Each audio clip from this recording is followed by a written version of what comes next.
தலைப்பு: பொன்னான பிரமாணம். 7ஆம் தூதனின் கட்டுரைகள். ஆதார வசனம்: மத்தேயு 7ஆம் அதிகாரம் 12ஆம் வசனம். ஆதலால் மனுஷர் உங்களுக்கு எவைகளை செய்ய விரும்புகிறீர்களோ அவைகளை நீங்களும் அவர்களுக்கு செய்யுங்கள். Reprint number 5740. தேர்ந்தெடுக்கப்பட்ட பத்திகள். பாடத்தின் தலைப்பு: குணலட்சணத்திற்கான சிறிய சோதனைகள். கைப்பிரதிகளின் மேல் விலாசத்தை ஒட்டுவதையும் அல்லது கர்த்தருடைய ஊழியங்களில் இக்காலகட்டத்தில் அனுமதிக்கப்படும் எந்த ஒரு வேலையையும் ஸ்லாக்கியமாக நாம் கருத வேண்டும். நான் போதகம் பண்ணுவதற்குத்தான் போவேன் என்று யாராவது சொல்வாரானால், கர்த்தர் வழியை திறந்து சந்தர்ப்பத்தை கொடுப்பாரானால் செய்யுங்கள். ஒரே நாளில் போதிக்க அநேக சந்தர்ப்பங்கள் கிடைத்தால் ஒருவருக்கோ அல்லது 10 பேருக்கோ அல்லது 1000 பேருக்கோ போதிக்கும் சந்தர்ப்பத்தை பயன்படுத்திக் கொள்ளுங்கள்.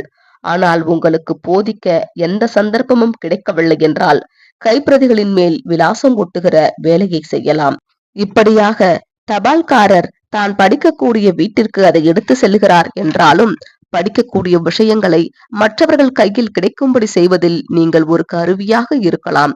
அல்லது நமது வேலை சமையற்கூடத்தில் அல்லது வீட்டின் எந்த ஒரு பகுதியில் இருந்தாலும் அதை கர்த்தருக்கென்று நினைத்து செய்வோமே ஆனால் அது அவருக்கான ஊழியமாகிடும். அவர் சகோதரர்களுக்கு ஏதாவது செய்யும் சந்தர்ப்பத்தை நமக்கு அன்பாக தருகிறார். ஆகையால் நாம் என்ன செய்தாலும் அதை நாம் கர்த்தருக்கென்று செய்கிறோம். அவருக்காக அவர் விரும்புவது போல நாம் செய்கிறோம். நாம் சந்தோஷத்தை உணரும்படியாக காரியங்களை நோக்கக்கூடிய ஒரு வழி இருக்கிறது. நாம் அவ்வப்போதாவது நம்மை கேட்க வேண்டிய நல்ல கேள்வி என்னவெனில், நான் எதை தேடுகிறேன்? இதை செய்வதில் என் நோக்கம் என்ன? யாருக்காக நான் செய்கிறேன் என்பதே ஆகும். நாம் கர்த்தருக்காக வேலை செய்து அவரை சந்தோஷப்படுத்த முயற்சிப்பதாலும், சிறிய காரியங்களில் ஊழியம் செய்வதில் நன்றி கூறுவதின் ஆவியை வளர்ப்பதினாலும் பெரிய காரியங்களுக்கு நாம் பாத்திரவான்கள் என்பதை நிரூபிப்போம். வீட்டில் நமது சிக்கனத்திலும் நம்மை சுற்றிலும் இருக்கிற மற்றவர்களை கவனிப்பதிலும் கர்த்தருக்கு உண்மையான ஊழியத்தை செய்வதிலும் உள்ள நமது விருப்பத்தை வெளிப்படுத்துகிறோம். அதிகமாய் சண்டை சச்சரவுகளில் ஈடுபடுபவர்கள் அல்லது வீட்டில் சண்டை சச்சரவுகளை உண்டு பண்ணுகிறவர்கள் தாங்கள் முழுமையாய் தகுதியுள்ளவர்கள் அல்ல என்பதை வெளிப்படுத்துகிறார்கள்.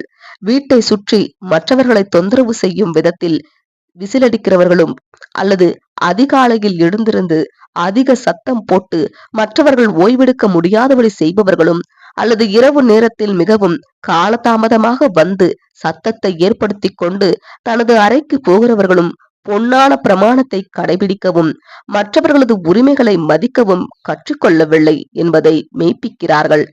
கிறிஸ்துவின் சரீர அங்கங்களாக நமது நடத்தைகள் அனைத்திலும் முதலாவதாக நீதியின் கொள்கைகளை நாம் கடைபிடிக்க வேண்டும்.